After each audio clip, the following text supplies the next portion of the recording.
entonces me dicen a veces, pero Misleca, ¿y qué si no se identifica de este género y esto y el otro? Entonces yo le digo, bueno, aquí el Señor nos ha hecho ya sea hombres o mujeres, entonces me gustaría saber cómo podría más así. No cabe la menor duda de que las preguntas, y es bueno que las hagan, las preguntas que hoy en día hacen los niños evidentemente no eran las típicas preguntas que hacían los niños hace 10, 15, 20 años atrás. Lo que tenemos que responderles con toda naturalidad y sin tonterías. No, es que los niños vienen de la cigüeña. Y el niño te dice, papá, es cigüeña. Entonces, primero, no sorprendernos por las preguntas que van a hacer los niños, porque claro, dense en cuenta que la educación que reciben los niños en la escuela hoy en día no es la educación que nosotros nos dieron. Entonces, claro, se produce un dilema. Tengo un amigo mío que vive en Tel Aviv, en Israel, y su hijo le dijo, papá, en ese momento el niño tendría 7, 8 años, le dice, papá, mi mejor amigo tiene 2 papás. Y el padre le dijo, no, hijo, tu amiguito tendrá papá y mamá. Y dice que no, que tiene 2 papás. Entonces, bueno, ahí se produjo una especie de lucha, ¿no? Y el papá dice, yo te voy a buscar el próximo día al colegio. Y entonces cuando fue al colegio, el hijo le dijo, mira, este es mi mejor amigo. Y mira, ¿ves cómo tiene 2 papás? Porque el papá estaba con otro tipo. Entonces, ¿cómo le va a decir el padre? No tiene 2 papás. Y el niño dice, pero tú no ves que son 2 tipos, tú no ves que son 2 papás. Entonces, primero, las preguntas que los niños van a hacer hoy en día son preguntas que uno, primeramente, no tiene por qué sorprenderse, porque estamos viviendo en otra generación, en otra época, donde se recibe otra educación y donde tanto ha cambiado las cosas. No responder con ira, ni con enojo, sino vamos a ver, mira. Todo en la vida se divide en géneros. Y tú le sacas un pelo, un trozo de piel, trozo de piel muerta incluso a cualquier ser vivo y automáticamente te dice si es macho o es hembra. Es verdad que en el mundo de la microbiología hay seres hermafroditas, ¿de acuerdo? Son macho y hembra. Incluso hay seres que el que para es el macho y no la hembra. Menos mal que eso no nos toca a nosotros, porque si no yo me muero, ¿no? Pero en la raza humana, en los mamíferos, hay género masculino y femenino.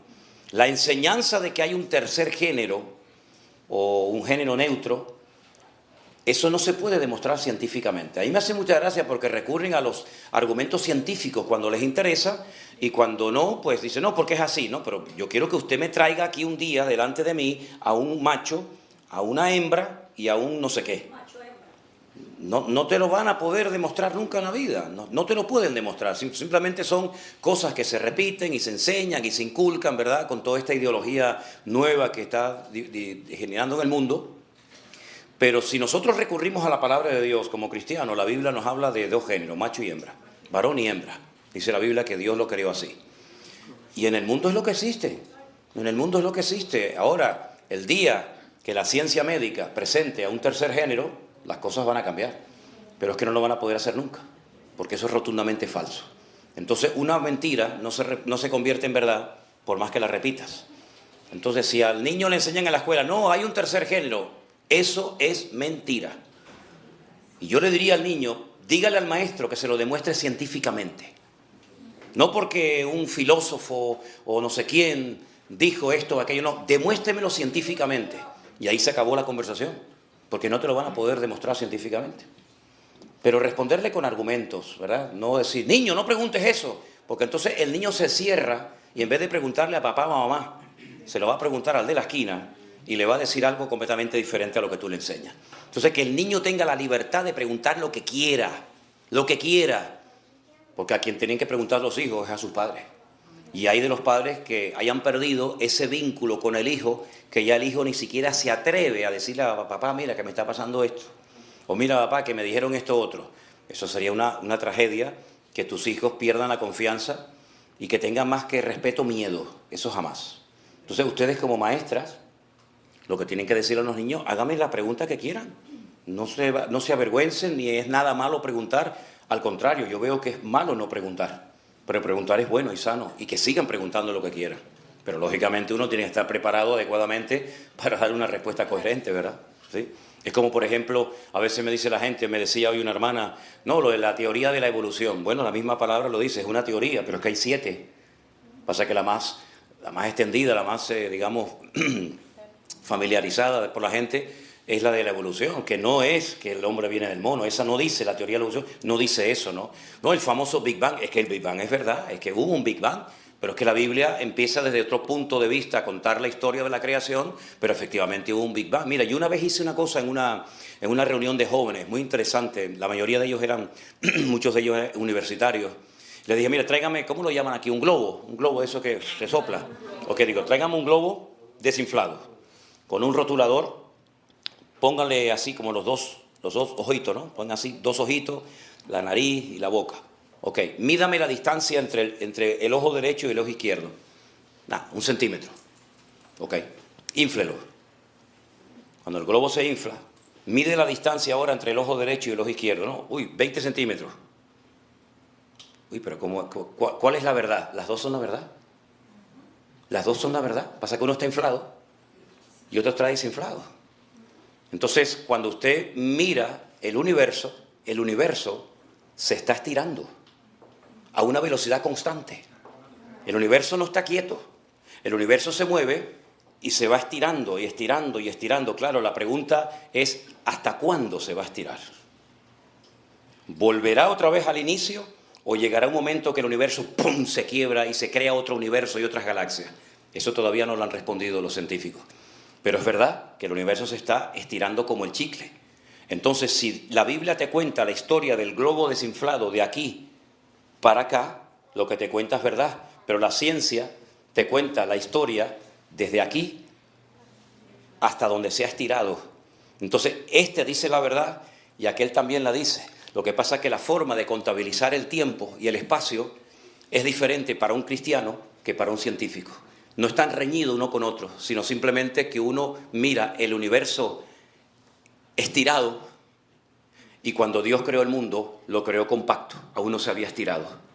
Pero la creación, todo lo que Dios ha creado se ha ido no evolucionando, se ha ido como estirando y entonces, claro, las formas de medición son diferentes, pero los dos tienen la razón. Y muchas veces ese tipo de argumentos la gente no lo sabe. No, es que la Biblia dice, sí, pero es que la Biblia dice otra cosa. Es que los dos tienen la razón y no tienen por qué pelearse el uno con el otro, sino simplemente es cuestión de con qué vara de medir vamos a medir la cuestión, con pulgadas o con centímetros, ¿verdad? ¿Ok? ¿Alguien tiene alguna preguntita? Sería bueno que viniera aquí y la hiciera al micrófono, porque como la estamos grabando, queremos que esto quede grabado. Hermana, venga para acá. ¿Cuál es su pregunta? Mi pregunta es sobre el bautismo. Ajá. Por ejemplo, yo no he podido bautizar ahora porque no tengo el tiempo necesario. Entonces, en un caso de emergencia, como en la otra iglesia se hacía que cualquiera podía bautizar en un caso de emergencia, en este caso, ¿cómo sería? ¿A qué iglesia se refiere? A católica. Es que nosotros no estamos en la iglesia católica. No, por eso en esa iglesia se decía que en caso de una emergencia de muerte, digamos, cualquiera podía bautizar a la otra persona, a la enferma. Pero en este caso, si uno está enfermo con peligro de muerte y no me he bautizado, ¿qué pasa? ¿Qué pasa? Nada. Pero no esto. ¿Usted se va a morir? Pues supongamos. No, mire, hermana, escúcheme una cosa, vamos a ser serios. El ladrón en la cruz no se bautizó. Ajá. Y el Señor Jesucristo le dijo, hoy estarás conmigo en el paraíso. Sí. A usted no le va a salvar o condenar el bautizarse o no el bautizarse. Okay. El bautizarse es simplemente un testimonio público de que usted ha recibido a Cristo y que va en serio con el Señor. Ajá. Pero en la iglesia esta, como me imagino que en todas, hay unas normas, y hay unos tiempos. Entonces yo a usted la acabo de conocer ahora. Sí. Usted lleva 3 días en esto, como quien dice. Entonces déjeme que la conozca, Ajá. déjeme ver de la pata que cojea. Y cuando yo tenga en mi corazón que ha llegado su tiempo, usted se va a bautizar. Pero si usted se muere hoy, que Dios no lo quiera, pues no se preocupe que usted va a la presencia del Señor. Okay. ¿Verdad? Así que no se preocupe. Y nosotros no bautizamos por casos de emergencia. No existe un bautismo de emergencia. ¿Verdad? Entonces bautizamos cuando llega el momento, pero no se preocupe, hermano. Estamos preparados. Claro, ¿usted ya aceptó al Señor como su Señor Salvador personal? Pues ya está, mija, disfrute de la vida. Disfrute de la vida, no se haga problema con eso. Okay. No se haga problema. Listo, gracias. Por nada, mi hermana querida. Dios le bendiga, Beatriz. Primera en Apocalipsis, donde dice cuando un... La Biblia mía, Daniel, si está por ahí, si eres tan amable. Perdón, siga. Cuando vamos a trabajar todo el día por un denario y dice, pero no toques el olivo y el aceite. ¿Quién es el olivo y el aceite? El olivo y el aceite. Es decir, la botánica y la fauna bíblica es bueno conocerla. Porque uno de los grandes defectos que yo veo mucha gente cuando interpreta cosas de la Biblia es que las interpreta desde el país que vive o desde la cultura o la idiosincrasia en la cual se ha criado, ¿no? Entonces, por ejemplo, en toda la cuenca mediterránea, donde nosotros vivimos, los olivos están a la orden del día, están por todos lados, ¿verdad? Es el oro líquido, ¿verdad? Y el vino, aunque yo sé que a algunos latinos el tema del vino es como pecado mortal, es decir, en toda la cuenca mediterránea, incluida Israel, se consume mucho vino.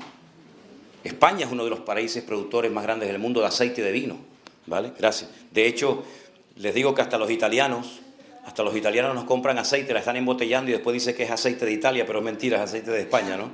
Pero bueno, dicho sea de paso, no sabemos por qué, en ese pasaje bíblico dice que habrá tiempo de hambruna, una hiperinflación brutal, etcétera, etcétera, pero como que parece que el aceite y el vino como que lo respeta el Señor. Sinceramente, no sabemos el motivo, pero es literal, que el aceite y el vino no serán, digamos, tocados en ese aspecto. Claro, lo que está bien claro es que con el aceite y el vino se puede prescindir, en el sentido de que si usted no bebe vino y consume aceite de oliva, pues no pasa nada. Pero no sé por qué el Señor dice en su palabra que durante ese periodo terrible de tribulación, esos dos productos quedarán como no tocados, ¿no? Ahora alguien puede interpretar ese texto como algo simbólico. Dice, no, es que el olivo es Israel, ¿sí? Y la vid también representa a Israel, pero ¿es que acaso Israel no va a ser sacudido en la gran tribulación? Si precisamente el tiempo de angustia se llama el tiempo de angustia de Israel o de Jacob, ¿verdad? Porque el tiempo de la gran tribulación fundamentalmente ¿para qué es? Para que haya más guerras y más terremotos, pues si ya de eso tenemos todo lo que queramos todos los días. El tiempo de angustia de Jacob o la gran tribulación es precisamente para que Israel caiga de rodillas y reconozca ya de una vez por todas que Cristo es el Señor, ¿verdad? Entonces no podemos decir que es algo... Es que, vamos a ver, las reglas de interpretación bíblica, es decir, lo que llamamos la hermenéutica, nos enseñan que si usted coge un capítulo y empieza a interpretar versículo por versículo de una manera, usted no puede llegar al siguiente versículo y cambiar la regla. Es decir, como dije antes, o con pulgadas o con centímetros, pero con las dos no se puede trabajar, no se puede trabajar con dos barajas, ¿verdad? Entonces, si es literal el capítulo, ¿por qué el versículo 7 y 8 es simbólico? No, tenemos que respetar la norma, el patrón, tiene que ir igual eslabón por eslabón, ¿no? Así que bueno, ya te digo, por razones que no sabemos, por lo menos yo, el aceite y el vino, el Señor dice, no lo toques. Bueno, el Señor sabrá por qué, ¿verdad? ¿Y cuál es la otra? God, ¿es el anticristo? Ajá. ¿Es God el anticristo? Bueno, la palabra anticristo solamente la emplea en la Biblia el apóstol Juan. No aparece en ninguna otra parte más que en los escritos de Juan. El antimesías, ¿verdad? Pero lógicamente el Antiguo Testamento habla de este personaje político. Es un personaje político de carne y hueso. Y por ejemplo, en el libro de Daniel, en una de las profecías, en una de las visiones que aparece, lo presenta como el cuerno pequeño. Un cuerno pequeño que se levanta en medio de 10 y dice que habla blasfemias y hace la guerra contra los santos y logra un tiempo vencerlos, ¿verdad? Después, por ejemplo, Pablo en la carta a los tesalonicenses lo llama el hombre de pecado, el inicuo, el hijo de perdición. Está hablando de la misma persona. Lo que pasa es que el nombre define, digamos, la característica o la función de dicha persona. Es como, por ejemplo, ¿cuántos nombres recibe Cristo en la Biblia? Madre mía, cientos. El león de la tribu de Judá, el alfa y el omega, el príncipe de paz, el admirable, el consejero. Pero estamos hablando de la misma persona. Pero cada título te revela parte de su esencia o de su naturaleza. El Espíritu Santo, madre mía, espíritu de vida, espíritu de adopción, consolador, espíritu de gracia, espíritu de... Es lo mismo, pero con diferentes términos para que conozcamos un poco la esencia de lo que estamos hablando. Entonces, anticristo es alguien que se opone al Mesías. Pero ese título o ese nombre solamente se lo aplica a Juan. Es la misma persona, pero con diferentes nombres, depende del autor, depende de la persona. Ahora, hablan de God. God es un personaje que, según las profecías del libro de Ezequiel, es un personaje que viene del norte, ¿vale? De los confines. De los confines de la tierra. Pero no viene por su propia cuenta, sino que el Señor dice que lo agarra de aquí. Lo agarra de aquí y dice, te voy a traer aquí a mi tierra y aquí te voy a probar, y aquí te voy a demostrar quién soy yo. Si no es que el anticristo dice, voy a atacar a Israel. No, tú vas a atacar a Israel cuando yo te diga. Y tú vas a entrar en mi tierra cuando yo quiera que entre. Y si no, no vas a entrar. ¿Vale? Entonces, God, en el judaísmo, es ese que nosotros llamamos en el Nuevo Testamento el anticristo. Ellos lo llaman God. O el asirio, que también lo llaman otros personajes el asirio, ¿verdad? Porque viene algunos dicen que viene con una confederación enorme de naciones procedentes del norte. God, Magog, Mesed y Tubal, ¿no? Esos nombres aparecen en el libro del Génesis, son descendientes de Noé y toda esta gente, ¿verdad? Así que God puede ser una referencia al mismo personaje del cual estamos hablando. ¿Ok? ¿Puedo seguir? Claro. Ok, yo soy nueva en todo esto y estoy aprendiendo con todo. Fantástico, gloria a Dios, Okay. qué maravilla. Qué maravilla. Entonces, una de las señales de los últimos tiempos será cuando la palabra del Señor llegue a los confines del mundo, ¿right? Sí, es una de las señales, sí. ¿Cómo podemos darnos cuenta de que ya todo el mundo sabe y conoce a Dios? Bueno, el mismo versículo te da la respuesta. Y cuando este evangelio sea predicado en todas las naciones de la tierra, entonces vendrá el fin. Por lo tanto, se ve que faltan todavía lugares por alcanzar para Cristo porque aún no ha llegado el fin. Ok, entonces ya tengo una pregunta, un advice, un consejo. ¿Un qué? Un consejo. ¿Un consejo? Para mí. Ah, ¿para usted? Sí. Ah, ¿te lo das tú mismo? No, me lo va a dar usted. Ah, yo te lo doy. Ah, no, pensaba que se lo iba a dar ella misma, ¿no? Vale, dime, perdón. Ok. No sé a veces cómo vivir, porque uno peca aunque sea de pensamiento. Ajá. Entonces a veces no sé, porque como quiero uno todos los días está pecando. Entonces quiero dejar de pecar, pero no puedo dejar de pecar. ¿Te puedo hacer una pregunta? ¿Te puedo hacer una pregunta? Sí. ¿Tú serías capaz de estar una semana entera sin pecar? No, vale, ok. Ni un día. No, espera, déjame. Los tiempos y las ocasiones las pongo yo. 3 días. Es que hasta de pensamiento, a veces... No, ok. ¿Un día? Complicado, dame. Una pregunta. ¿Y un minuto? Ay. ¿Sí? 30 segundos, ¿qué le parece? Un minuto. Pues vive la vida minuto a minuto.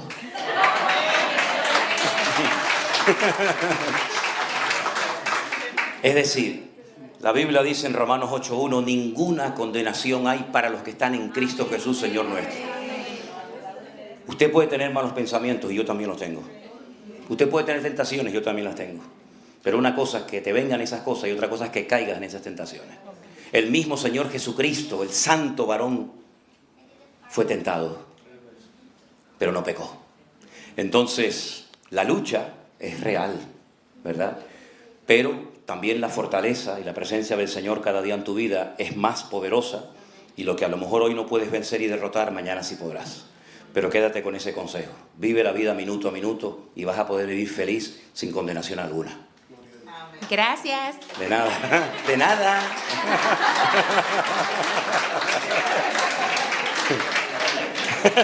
Dígame.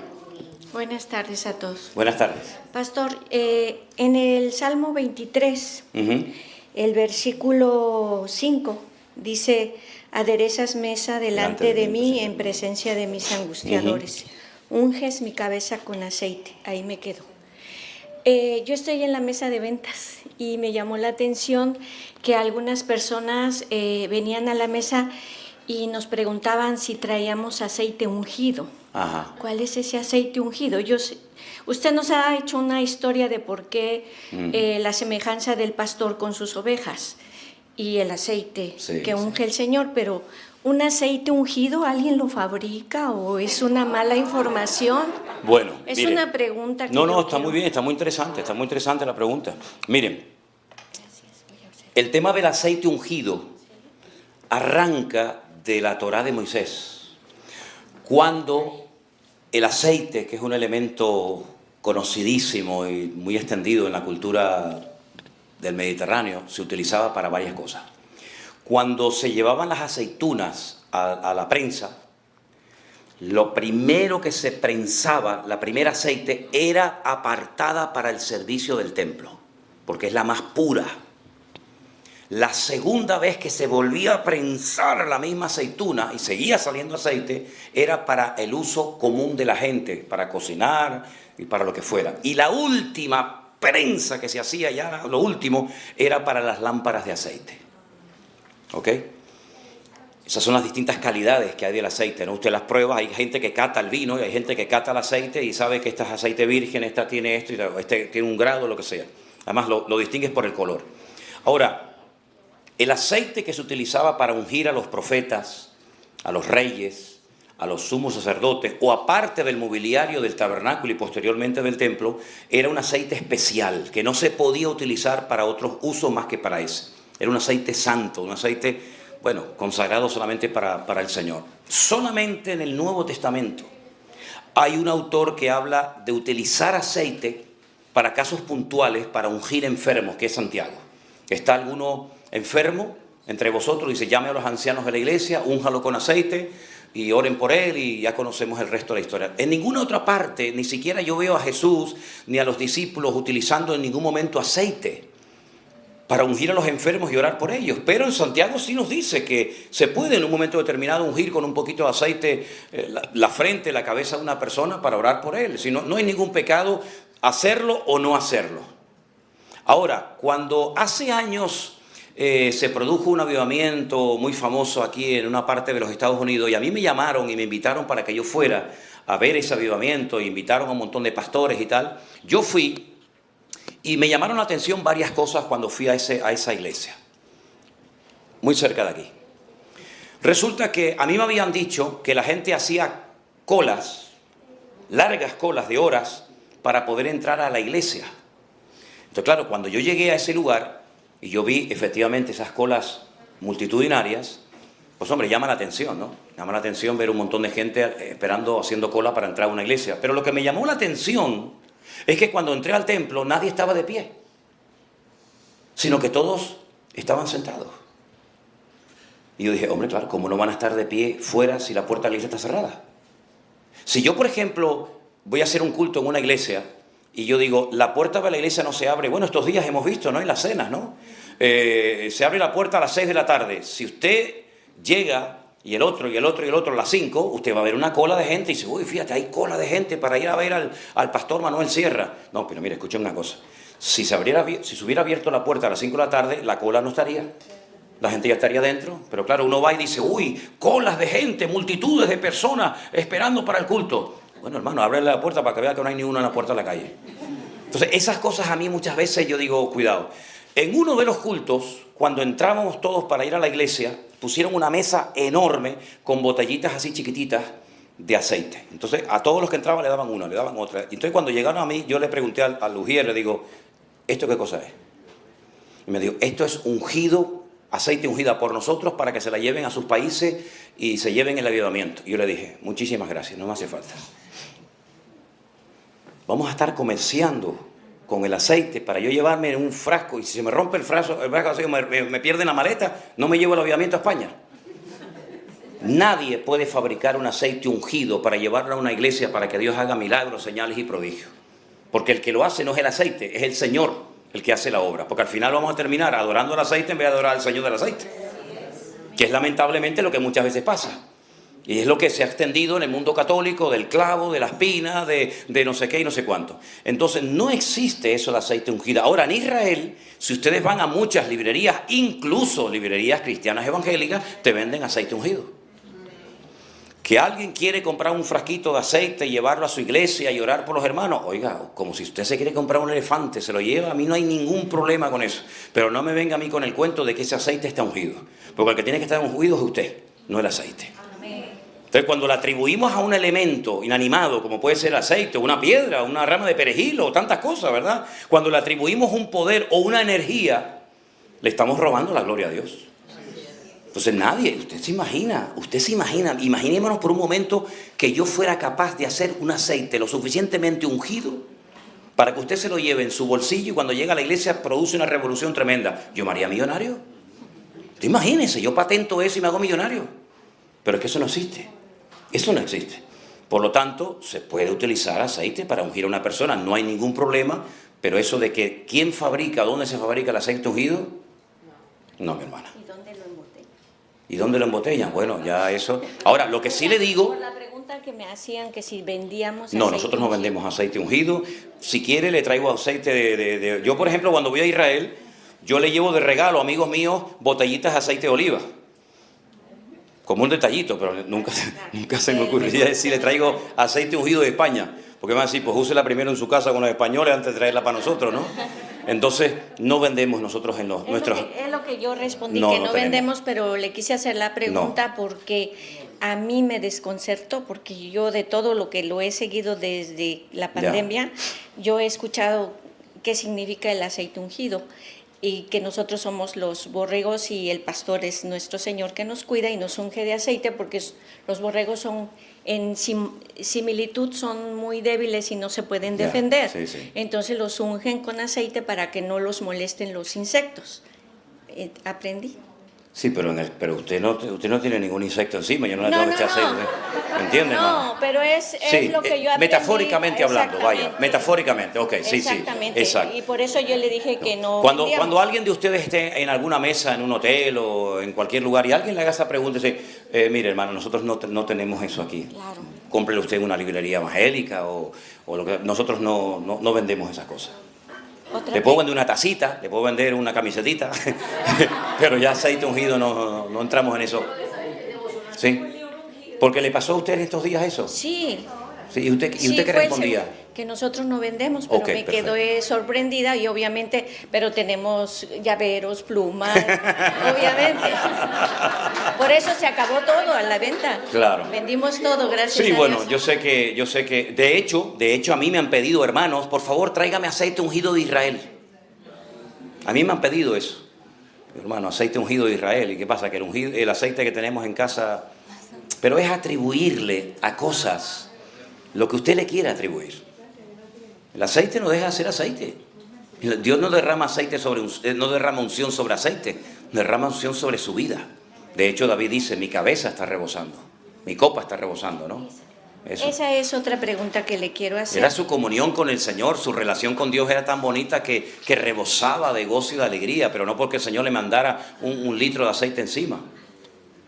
Yo me acuerdo que a una iglesia que yo pastoreé hace muchos años, vino un evangelista que vivía aquí en California, y él pedía que cuando lo invitáramos, claro, yo en aquel momento era medio ignorante también, y bueno, después ya me pedí perdón al Señor, pero él pedía aceites de litro y medio de aceite de oliva, y entonces él llamaba a la gente adelante, y desde a la plataforma, que era una plataforma alta porque era un cine, él agarraba, y no era una gotita, aquello te bañaba, hermano, y hacía así, y claro, la gente hacía, pues claro, te caía así todo el aceite, y yo digo, pero ¿qué cosa es esto?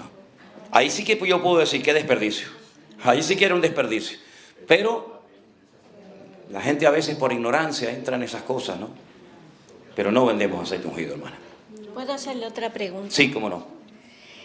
En Juan 5:28 dice, no se sorprendan tanto. Ciertamente ya se acerca el tiempo en que todos los que están en las tumbas oirán la voz del Hijo de Dios. Mi pregunta es, con esto de la pandemia hubo mucha gente que por causas de fuerza mayor, aunque la gente o los familiares no estuvieran de acuerdo, los cremaron. Entonces mi pregunta es, ¿qué pasa con...? Yo sé que Dios es todopoderoso, pero quiero que por favor me explique. Dice, y se levantarán de las tumbas. En 5:29 dice, y los que hicieron lo bueno saldrán a resurrección de vida, mas los que hicieron lo malo a resurrección de condenación. Mi pregunta es, ¿cómo se levantarán los que fueron enterrados en cuerpo y los cremados? Bueno, mire, cuando usted entierra a una persona, usted va al año y ahí no hay nada. Ahí hay polvo. No hay nada. Los huesos probablemente, pero los huesos también se terminan convirtiendo en polvo.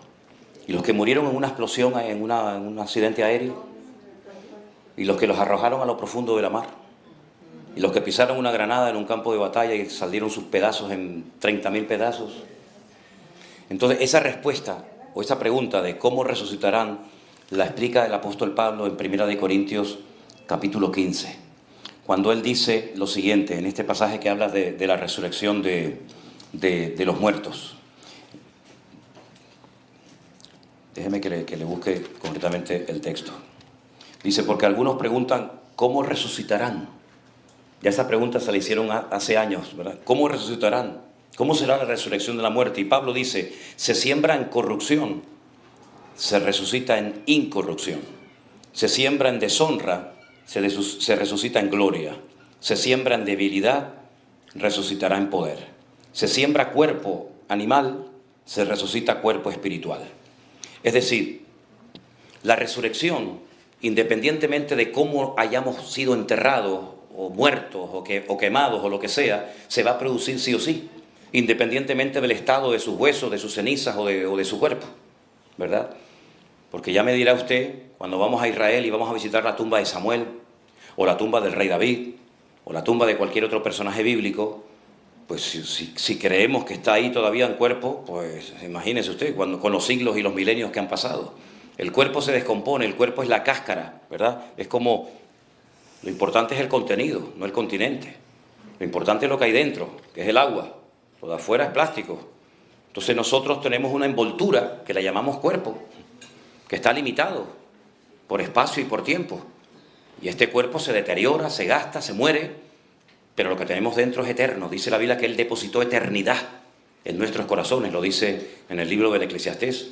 Por lo tanto, ese cuerpo con el que nos enterraron no será el mismo con el que resucitemos, porque la Biblia nos enseña que vamos a resucitar con cuerpos transformados, con cuerpos glorificados, y la palabra que emplea Pablo en el griego es la palabra metamorfosis.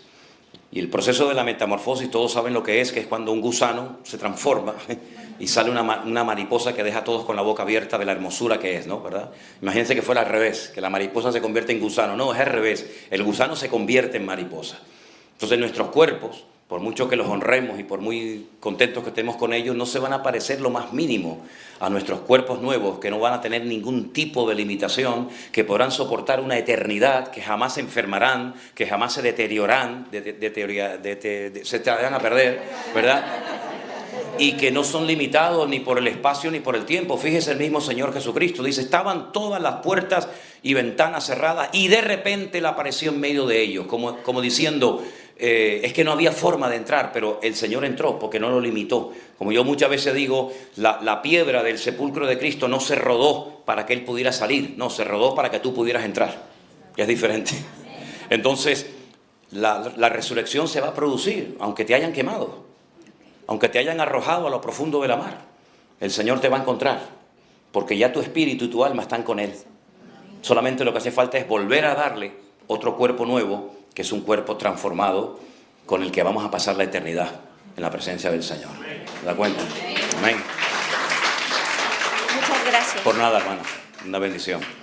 Hacemos la última pregunta, ¿les parece? ¿Alguien más tiene una pregunta? A mi papá, por ejemplo, mi papá pidió...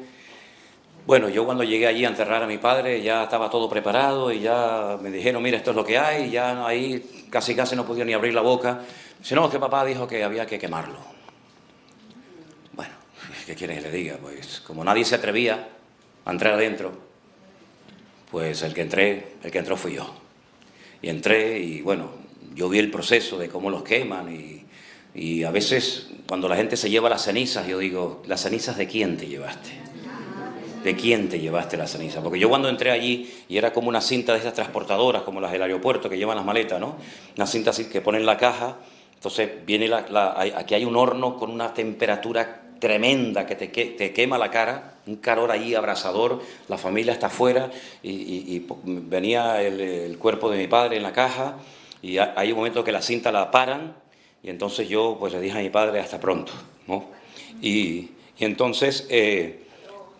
cuando yo miré, hay como una parte así, como una cosa que sale, las cenizas, pero yo cuando miré así, eso estaba lleno de cenizas.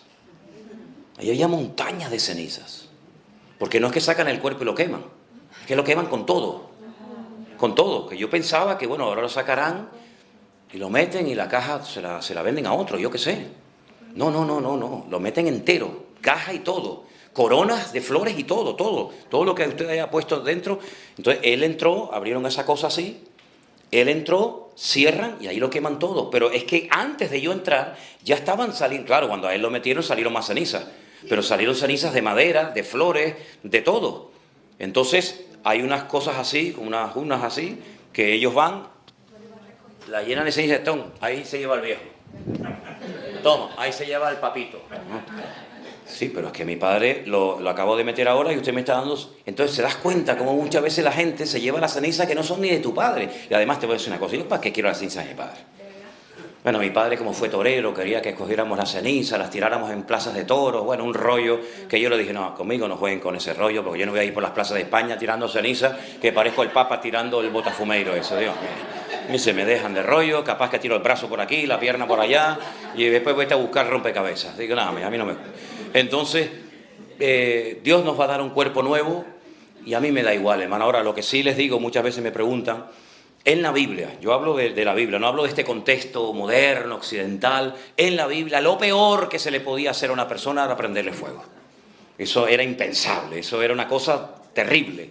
Eso pasó solamente con los huesos de Saúl y bueno, por unas circunstancias X, pero en la Biblia se le daba sepultura y se honraba y se visita las sepulturas y todo eso, ya cada uno a su conciencia. Pero no nos tenemos que preocupar de decir, ay, que me quemaron y entonces ahora... Pero tú te crees que el Señor no va a saber dónde tú estás, mi hijo. Entonces eso es lo de menos, ¿sí? Dígame, hermana, venga, terminamos con usted, ¿le parece? Venga. Venga, muy bien. Mire, es un poquito largo, pero está en Juan 6, pero el verso que me inquieta es, al oír muchos de sus discípulos dijeron, dura es esta palabra, sí. ¿Quién la puede oír? Pero más arriba estaba el Señor Jesús enseñando en Capernaum a todos sobre acerca de la vida eterna, el pan de vida, yo soy he descendido del cielo, y luego también más abajo dijo, el que come mi carne y bebe mi sangre tiene vida eterna. Estoy parafraseando nada más porque es largo. Sí. Y luego más abajo dice, este es el pan que descendió del cielo, no como vuestros padres comieron el maná. Y así. Entonces, mi pregunta es, esta parte donde dice, dura palabra es esta, ellos contendían, dice, y murmuraban, y esto os ofende, le dijo el Señor. Entonces, ¿a qué se refería eso de la dureza del corazón? ¿Era porque ellos tenían duro el corazón, endurecido, no entendían, o era porque la dureza de su corazón había sido por las palabras que Jesús, que no podían entender que Él era el pan de vida? Claro, y la murmuración también, porque sí. ellos murmuraban mucho. Sí. ¿Esa era la dureza de sus corazones? Bueno, te cuento. La murmuración es una cosa y la dureza del corazón es otra. Son dos cosas diferentes, ¿no? A veces por la dureza del corazón murmuramos, ¿no? Pero lo que quiero decir con esto es que nosotros tenemos la ventaja de que yo puedo leer las palabras de Cristo cuantas veces quiera, hoy, mañana, pasado mañana y hasta que el Señor lo permita. Pero tú ponte en el lugar de los discípulos. Ellos la primera vez en su vida que están escuchando esto. Nadie jamás había dicho, yo soy el pan de vida, el que no come de mi carne y bebe de mi sangre no tiene vida eterna. Eso no lo había dicho nadie. De repente tú eres un discípulo, tú eres un pobre pescador de Galilea y escuchas al Señor diciendo estas palabras. Claro, no tenían diccionarios bíblicos, no tenían Barclay, ni Matthew Henry, ni tenían Google, ni tenían nada de eso, sino eran palabras que las escuchaban ellos por primera vez en la historia, ¿verdad? Y por eso dice la Biblia muchas veces que Jesús le decía, lo que yo les estoy diciendo ahora, no lo van a entender. Lo entenderéis más adelante, lo entenderéis después. Porque en la vida, el conocimiento, la madurez, la fe y tantas cosas van creciendo y van madurando. Si tú no le puedes explicar conceptos de la Biblia a un recién convertido, ¿verdad? ¿Por qué? Porque es un bebé, porque es un niño. Y tiene primeramente una persona que aprender a sumar y después a restar y después a multiplicar y después a dividir, etcétera, etcétera. Por lo tanto, los discípulos estaban en ese momento como niños tiernos, ¿verdad? Y no solamente eso, sino que ellos no eran conscientes de quién tenían delante. Ellos no son conscientes, no fueron hasta después de la resurrección, incluso después de la resurrección, dice la Biblia que algunos seguían dudando. Ellos no eran conscientes de quién tenían verdaderamente delante de sus narices, el Verbo hecho carne, Emmanuel, Dios con nosotros. Ellos pensaban que era un buen rabino, un buen maestro, con un carisma tremendo, con un poder extraordinario y nada más. Por eso cuando el Señor dice, una pregunta, por ahí, ¿qué están diciendo de mí? Bueno, unos dicen que eres Juan el Bautista, otros dicen que eres Elías, no sé. Y una pregunta, ¿y yo para ustedes quién soy? Todos se quedaron callados. Pues todavía no lo tenían claro, no sabían. Uy, ¿qué le digo? ¿Será? ¿No será? ¿Me equivocaré? Solamente uno dijo aquello de tú eres el Hijo del Dios viviente, etcétera, etcétera. Por lo tanto, el crecimiento de ellos fue muy paulatino, fue muy lento, ¿verdad? Entonces, claro que tenían problemas de dureza de corazón, claro que tenían problemas de murmuración, no las tenían todas consigo. Y entonces ellos fueron dándose cuenta progresivamente de a quién estaban siguiendo y bajo qué cobertura espiritual se habían puesto ellos en aquel momento. Entonces estas palabras que Cristo está diciendo aquí son palabras muy fuertes. Él está hablando metafóricamente. No es que hay que comerlo, no es que hay que beberlo, ¿verdad? Pues eso es un acto de canibalismo. Y eso es lo que malinterpretó la Iglesia Católica. Cuando en uno de los concilios, uno de los tantos que han tenido, se sacaron de la manga la doctrina de la transustantación, donde ellos creen que cuando el cura bendice el pan, o la sagrada forma o la hostia, y bendice el cáliz, se convierte automáticamente en cuerpo y sangre de Jesucristo. Yo no sé cuántos de ustedes se acuerdan de cuando comulgábamos y decían cuerpo de Cristo. No se podía aquello ni tocar. Y qué rabia me daba cuando se pegaba arriba en el cielo de la boca y tú tenías la tentación de meterte el dedo. Y dices, ni se te ocurra, muchacho, meterte el dedo, eso estás loco. Y estabas ahí luchando con ¿verdad? Tremendo. Entonces, claro, los discípulos están escuchando una enseñanza que jamás en la vida ningún profeta, ningún rabino, nadie había dado, y discutían entre ellos, peleaban entre ellos, no las tenían todas consigo. Fue muy poco a poco que ellos fueron entendiendo qué significa ser un seguidor de Jesús, ¿verdad? Date cuenta que hasta peleaban quién va a ser el más grande, porque ellos tenían un concepto completamente diferente al que tenemos nosotros hoy en día de Jesús. Para nosotros Jesús es nuestra autoridad, nuestro rey, etcétera, etcétera. Pero para ellos era una persona que les abría la posibilidad de decir, este nos va a liberar de todos estos desgraciados romanos, vamos a volver a poner a nuestro rey, vamos a volver a recuperar la libertad política de nuestra nación, y estos se van a marchar todos y vamos otra vez a volver a la gloria perdida. Y por eso el mismo día de la ascensión le dice, mira, una cosa, Señor, vamos a ver, ¿tú vas a restaurarnos el reino, sí o no? Es que eso es lo que le preocupaba al judío, si vamos a tener nuestro rey, vamos a tener nuestra monarquía, y le dijo, a ustedes no les toca saber estas cuestiones. Fíjate las guerras interiores, las peleas internas que tenían ellos consigo mismos, porque ellos tenían un concepto del Mesías político, liberador.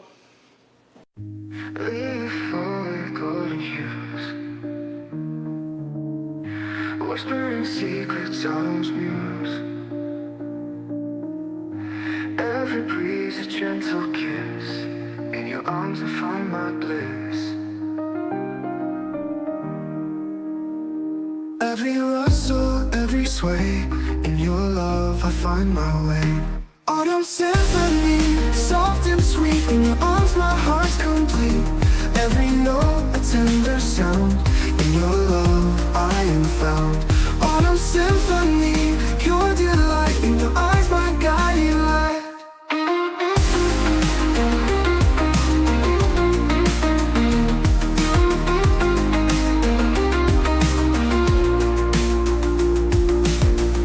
Walking through the painted trees.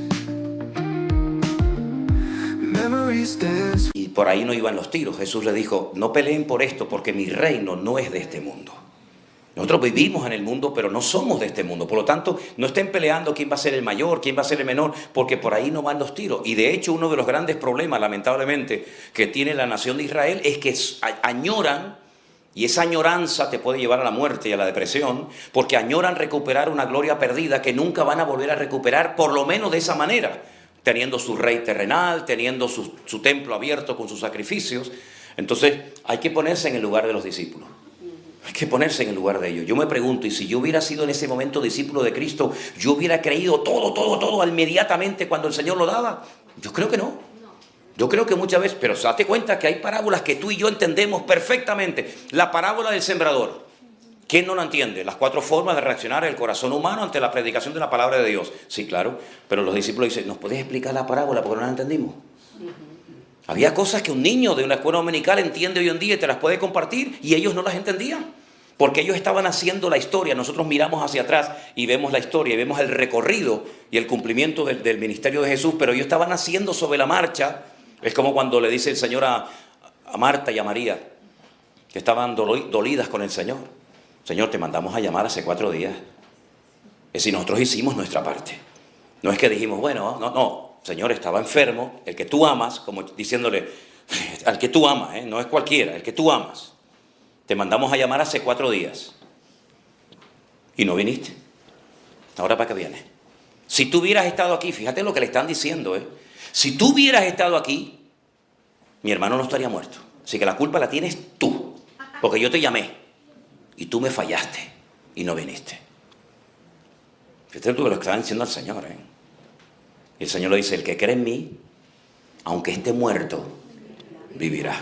Y le dicen, no, si yo sé que mi hermano va a resucitar, pero en el día postrero. Dice, no, es que yo soy la resurrección y la vida, vamos al cementerio. Y entonces le trataban de convencer de que no, deja las cosas como están, porque es que huele, es que la piedra, es que no sé qué, porque ellos tenían un concepto muy religioso, ¿verdad? De hecho, les digo algo, y es... Woke up to the sunrise, another chance to try. Dreams that light the horizon, reaching for the sky. Every step a story, every breath a fight. In the dance of daylight, we're chasing the light.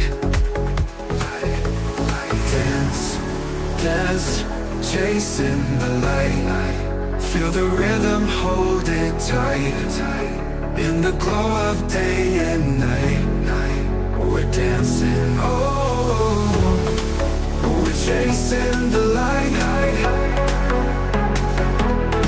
Oh yeah, keep on moving, feel the beat. Hearts are racing, can you feel the heat? In this moment. Triste decirles esto, pero muchísimos judíos están esperando al Mesías, pero ojo, ¿a qué Mesías están esperando? Están esperando a un superhombre, a un superrey David, que cuando venga va a obtener la paz con los palestinos, con el mundo árabe, con todos los vecinos que los odian, ¿verdad? Ellos van a tener paz, ¿para qué?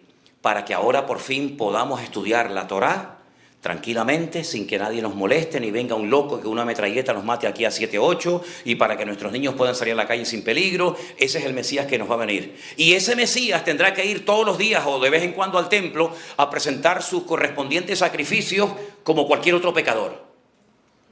Y yo digo, no, pero, perdona, ese no es el Mesías que yo estoy esperando, perdona. Yo no estoy esperando a un Mesías que viene para que usted esté tranquilo, para que esté estudiando la Biblia y nadie le moleste, y que después tendrá que ir al templo a pedir perdón por sus pecados. Yo estoy esperando al Rey de Reyes y Señor de los Señores. Entonces, claro, uno tiene que pensar como ellos pensaban en aquel momento. Por eso las batallas internas que tenían eran brutales, eran tremendas. Pero bueno, gracias al Señor que después aprendieron y gracias a ellos, ¿no? Dice Pablo que sobre los apóstoles y profetas edifiquemos nuestra fe. Pero una cosa es leer la Biblia y mirar para atrás y decir, claro, ahora lo entiendo, sí, pero en aquel momento... Cuando yo voy al monte de las bienaventuranzas y leo las bienaventuranzas y le digo, este mensaje que ustedes se pueden aprender de memoria, los primeros que los escucharon fueron aquellas multitudes. Y tú imagínate, la primera vez que se dice el Padre Nuestro. ¿Quién no se sabe el Padre Nuestro? Cualquiera. Pero es la primera vez en su vida que oían, bienaventurados los pobres en espíritu porque ellos verán a Dios. Claro, yo lo entiendo y te lo explico, pero ellos decían, ¿y eso qué cosa es? Un pobre en espíritu, y los misericordiosos, los pacificadores, y Padre Nuestro, y ojo por ojo, pero eso ahora no es así, esto es asado. Ellos no tenían tiempo, porque date cuenta que con Cristo aprendías desde que te levantabas hasta que te acostabas. Y estabas todavía pensando, Padre Nuestro que está en los cielos, y de repente viene, no, porque había una higuera y había un hijo que se perdió. Yo aún no entiendo todavía lo de esto y me está explicando todavía otra cosa. Los pobrecitos no daban más, ¿sabes? Pero gracias al Señor, porque al final entendieron y nos llegó la palabra. Amén, hermanos.